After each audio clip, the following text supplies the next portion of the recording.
una turbulenta y tormentosa mañana de enero, con el viento soplando fría lluvia desde el noroeste.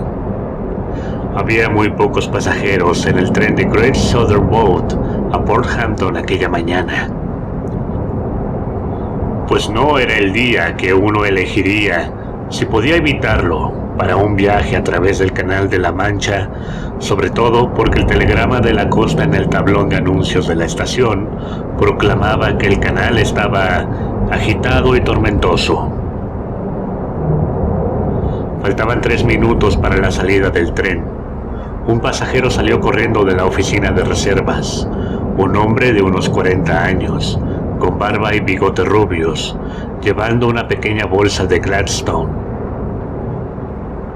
Un sombrero suave, bien calado sobre los ojos, y el cuello de su gran abrigo subido. —¿Qué clase, señor? —preguntó el guardia al acercarse. —Segunda, por favor —respondió el hombre. El guardia se dio cuenta de que hablaba con un ligero acento extranjero y abrió la puerta de un compartimento vacío. El pasajero miró apresuradamente a lo largo del tren y luego entró. —¿Puede cerrar la puerta? No quiero que me molesten. El guardia tomó la media corona, sacó una llave del bolsillo y abrió la cerradura. El hombre subió la ventanilla. Uno o dos pasajeros más, que llegaban con retraso, se apresuraron a subir al tren. Uno de ellos justo cuando estaba a punto de arrancar. Este último miró apresuradamente dentro de cada vagón mientras avanzaba por el tren. —Ahora, señor, por aquí, por favor. El guardia abrió la puerta de un compartimento, hizo sonar el silbato y el tren se puso en marcha. En Port Hampton, el guardia se acordó de la puerta cerrada y corrió por el andén para liberar al pasajero. Abrió la puerta y dio un respingo de sorpresa. El ocupante del compartimento estaba acurrucado y amontonado en el suelo del lado opuesto, con la cabeza de espaldas al guardia, apoyada en el borde del asiento. El cojín del asiento y el hombro del hombre estaban manchados de sangre. El guardia dio un grito de alarma. Unos cuantos funcionarios de la estación y pasajeros se avanzaron sobre él. Uno de estos últimos, un señor mayor, exclamó: —Entonces, fue un disparo lo que oí. —Entonces, le preguntaré su nombre y dirección, por favor, señor —dijo una voz tranquila—. Soy uno de los detectives de la compañía. El otro mostró su tarjeta. —Soy el gerente del City and Southern Bank. —Muy bien, señor. Ahora vamos a echar un vistazo al pobre hombre, y usted nos contará su historia más tarde. Que alguien traiga un médico. Entró en el compartimento y levantó suavemente la cabeza del infortunado. —Está muerto, me temo. Parece como si se hubiera pegado un tiro. —Hay un revólver en el asiento —exclamó el guardia. El detective lo tomó, lo miró con severidad y se lo guardó en el bolsillo. —¿Viajaba solo? —Sí —respondió el guardia. —¿Hay alguien en los siguientes compartimentos? Este mismo ya está al final del vagón. No habría nadie en el siguiente, de eso estoy seguro. Un médico se acercó corriendo. Subieron el cuerpo al asiento y el médico lo examinó. —Una bala en el cerebro —dijo—. Su vida debió extinguirse durante casi 1 hora. —¿Dice que oyó un disparo, señor? —preguntó el detective al director del banco. —Sí, hace un rato. Pensé que era una señal debido a la niebla. Poco imaginé que significaba suicidio. —¿Usted me requiere? Estoy de camino a París, pero volveré mañana. ¿Podría asistir a la investigación aquí si la celebramos mañana por la tarde?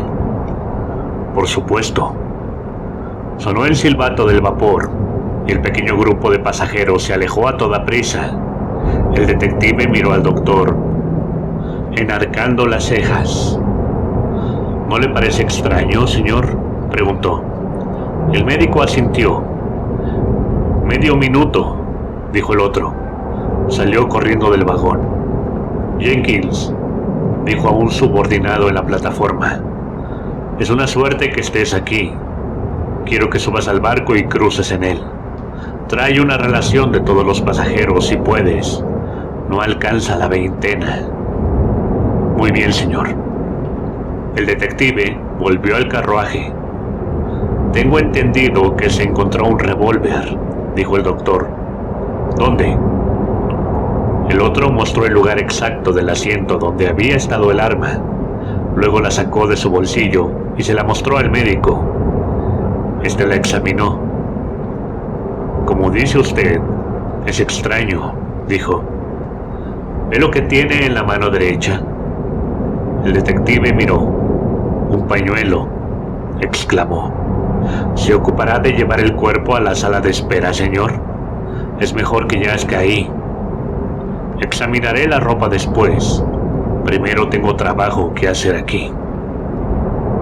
Permaneció largo rato en el compartimento y, antes de salir, volvió a llamar al guardia. Aquella noche los periódicos vespertinos publicaban un párrafo en el que se decía que, al parecer, un desconocido se había suicidado pegándose un tiro en el expreso de Porthampton. El detective sonrió al leerlo. Sin embargo, su sonrisa se transformó en ceño fruncido cuando Jenkins regresó en el barco nocturno y entregó su informe. «Nada sospechoso en ninguno de ellos», dijo. «Entonces, debe haberse escabullido por este lado, fuera de la estación», replicó enigmáticamente su jefe. «Me he liado un poco». En la investigación, el guardia fue el primero en declarar. Mencionó que el fallecido le había hablado con acento alemán. «¿Cómo lo sabe?», preguntó el fiscal. «No se puede ser guardia del tren que lleva al barco durante 5 años seguidos, señor, sin captar indicios. Generalmente puedo reconocer a un francés o a un alemán». Concluyó relatando brevemente el hallazgo del cadáver. El fiscal hizo algunas preguntas y añadió: «¿Nadie más pudo haber entrado con él?». «Imposible, señor. La puerta del fondo ya estaba cerrada, y como he dicho, él pidió que cerraran la otra». «¿Parecía querer estar solo?», preguntó un miembro del jurado. «Sí», el jurado asintió sagazmente. «Suicidio premeditado», murmuró. «Al señor Clinton, el director del banco, se le permitió declarar a continuación, ya que estaba ansioso por tomar el último tren de vuelta a la ciudad.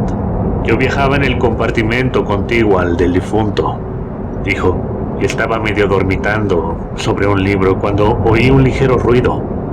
El viento era muy fuerte y las 2 ventanas estaban cerradas. ¿Un ruido de un arma? No lo pensé en ese momento.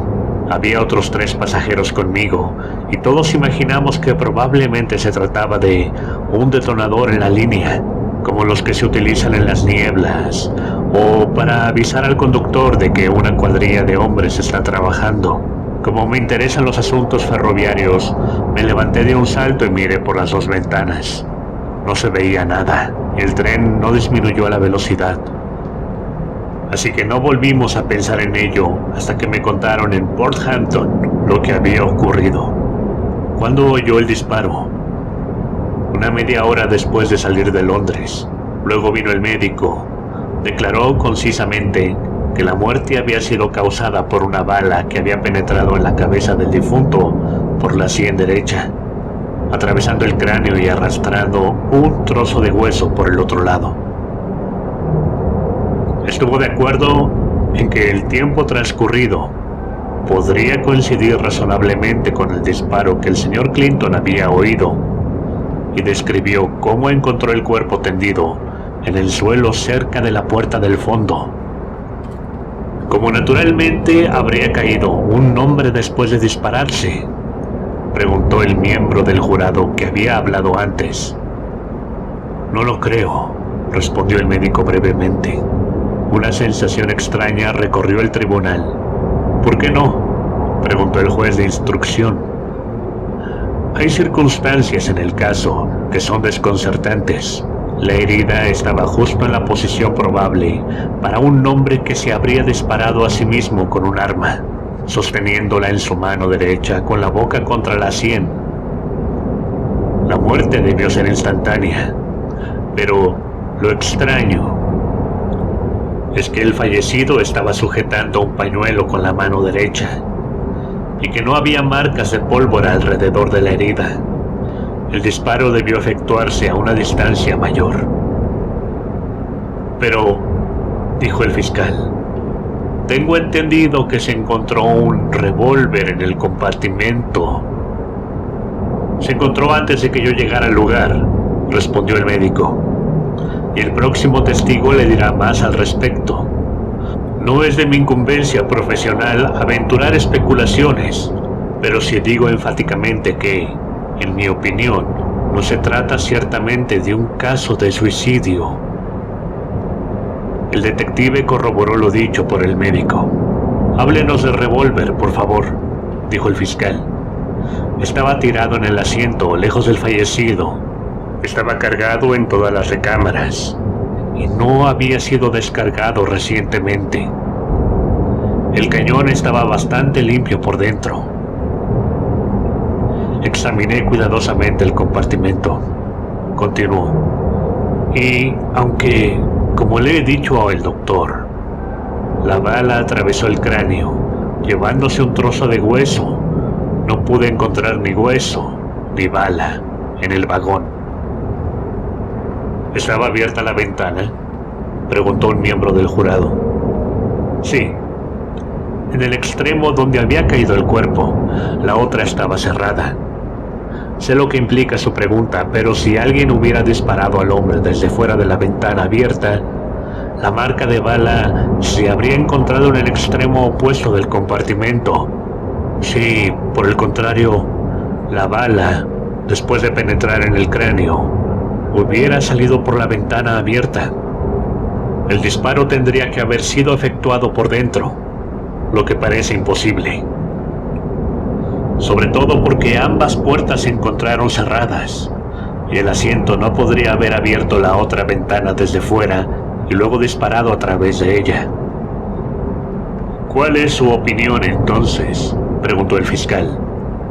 Asesinato, respondió, pero no puedo decir cómo. ¿Ha tomado medidas?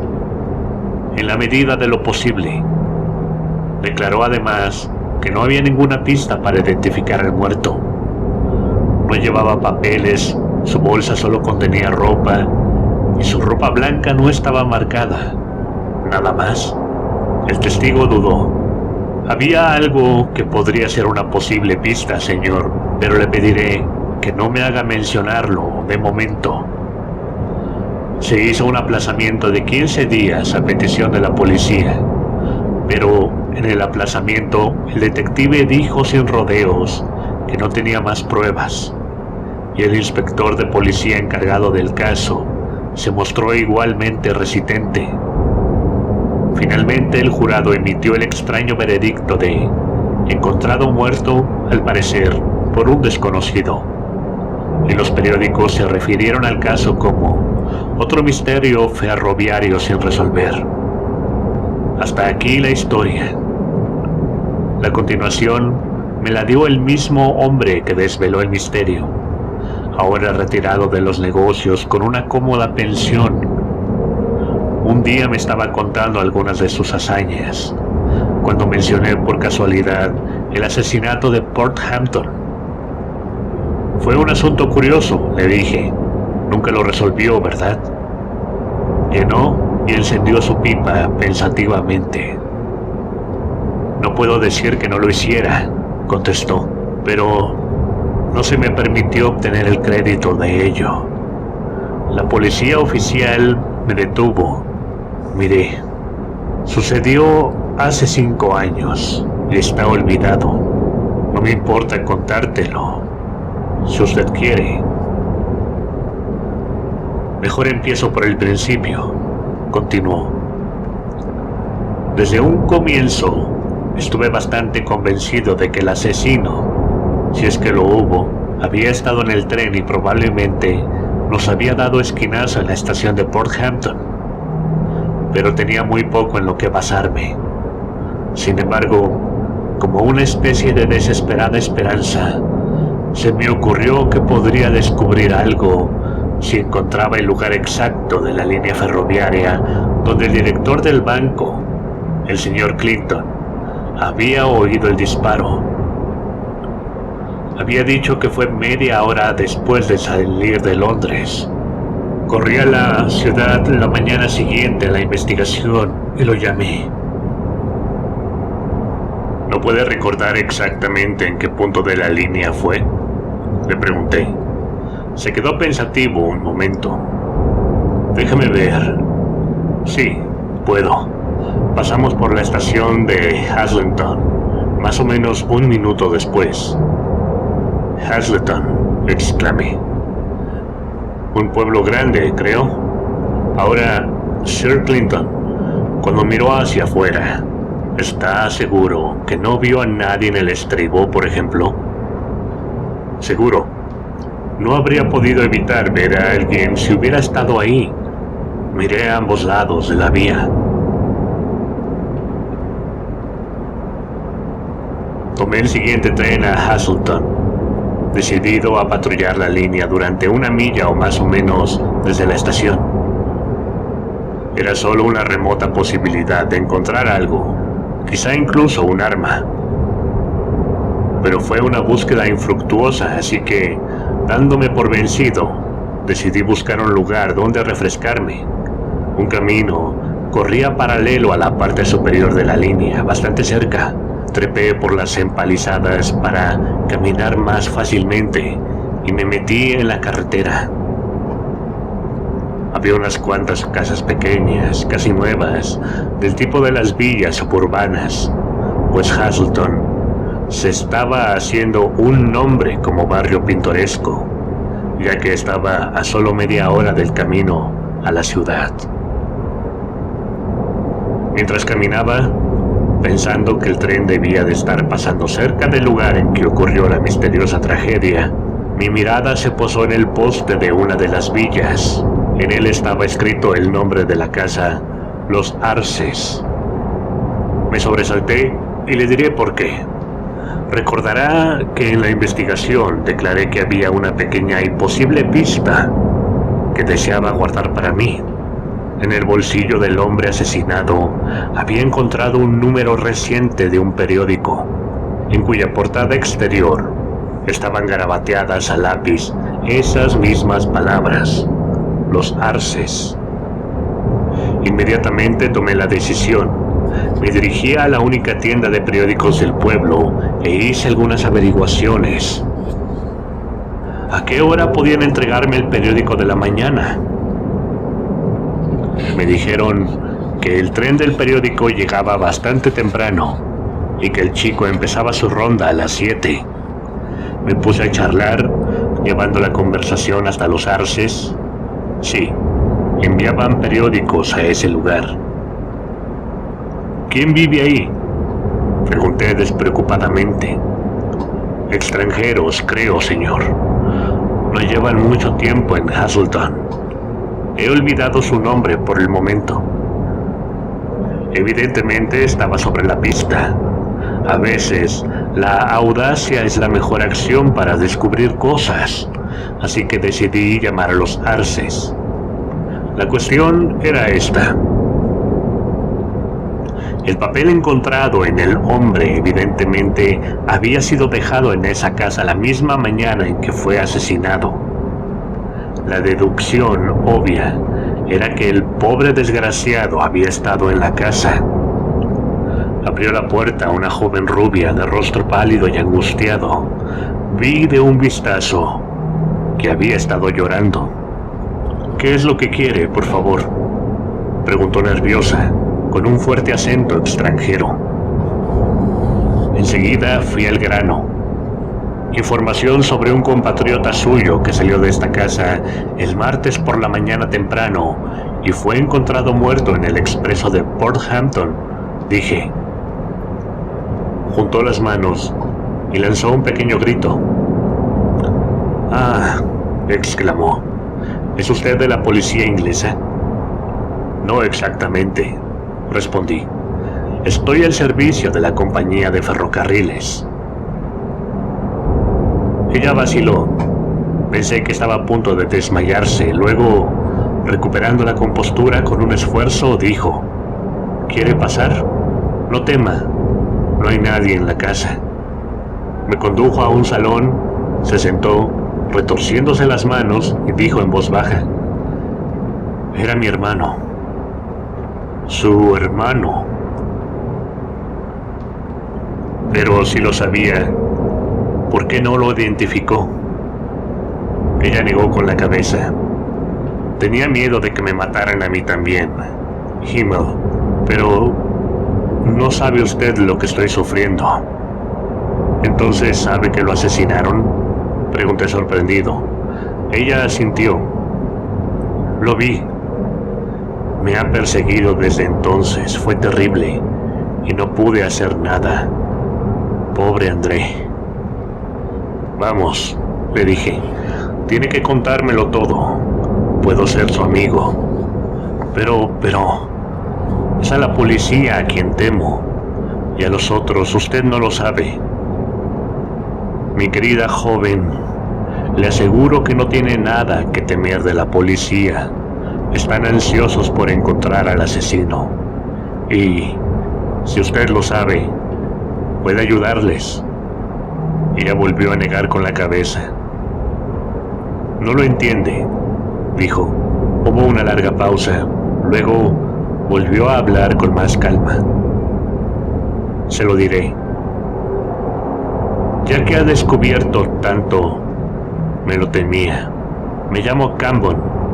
André y yo somos naturales de Alsacia, de origen francés, pero de nacionalidad alemana. Y ya ve usted, los dos estábamos en el servicio secreto del gobierno alemán. No puedo decirle cómo sucedió todo, pero Herr Otto Schuster nos tenía en sus manos. Es un hombre malo. Comenzó por accidente, un pequeño boceto que hice de uno de sus fuertes ingleses, y André lo mencionó. Schuster nos pagó por ello. Éramos pobres, y desde entonces nos ha tenido en sus manos. Hay un oficial retirado de nuestra artillería que vive aquí en Hazleton, el comandante Dent. Había inventado un nuevo cañón y su oficina de guerra iba a colaborar en experimentos con él. Schuster nos dijo que debíamos venir aquí e intentar conseguir los planos. Así que nos alquiló esta casa. Conocimos al comandante.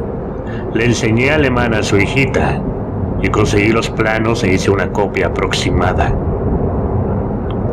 ¿Y se la vendió a Schuster? No.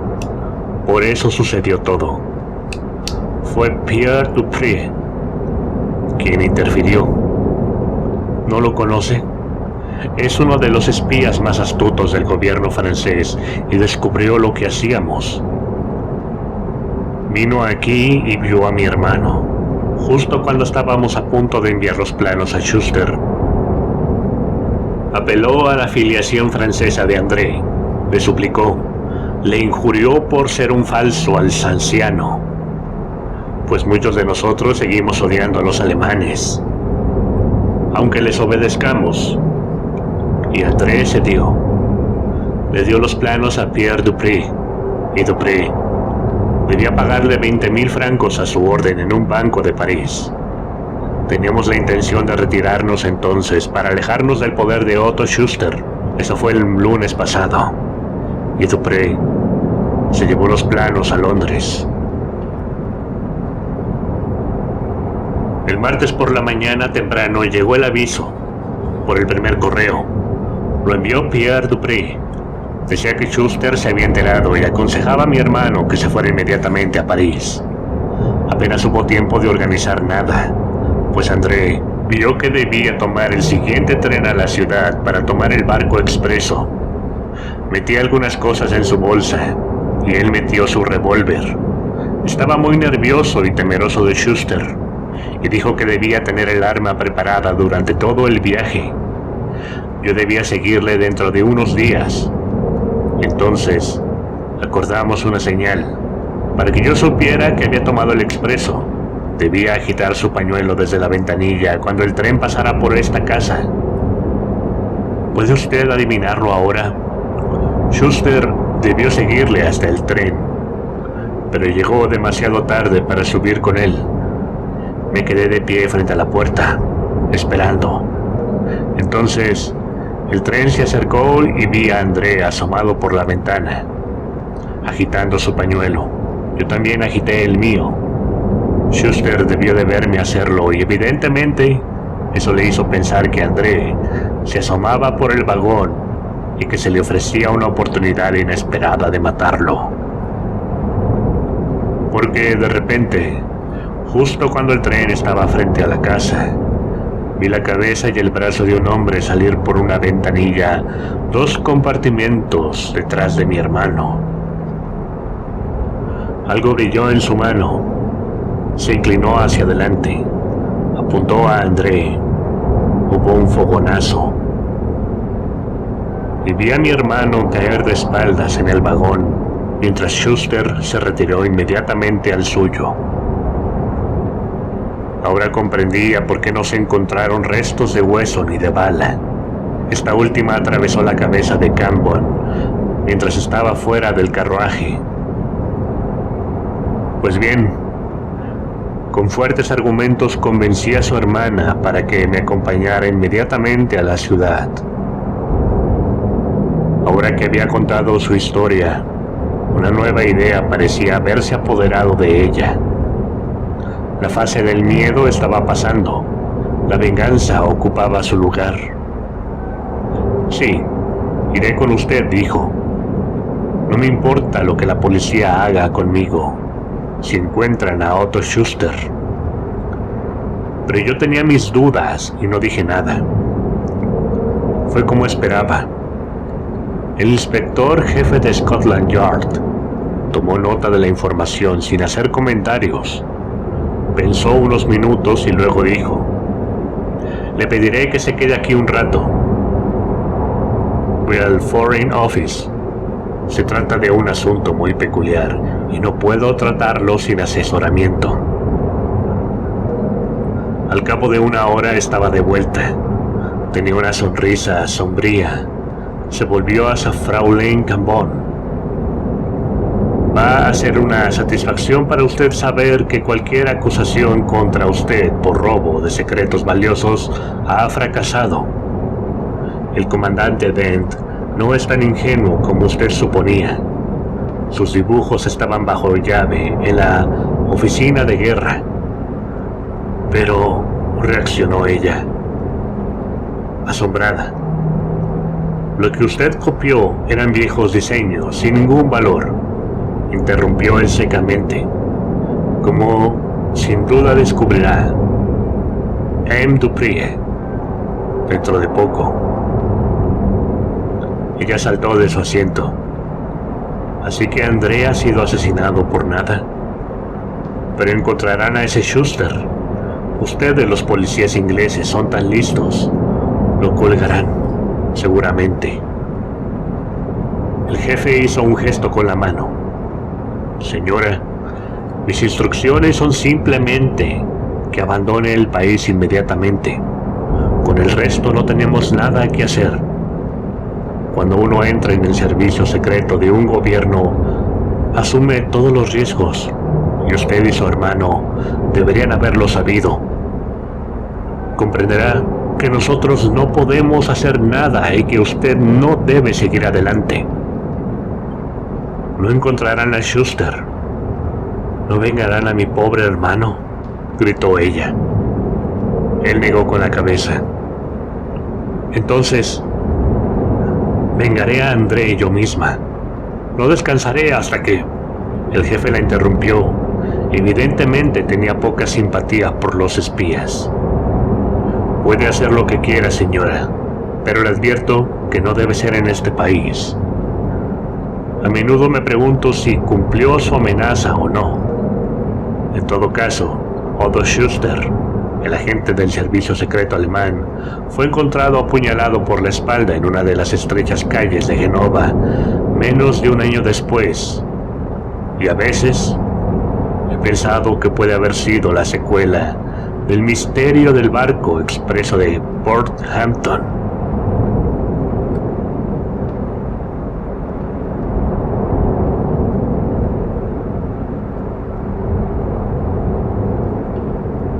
Buenas noches.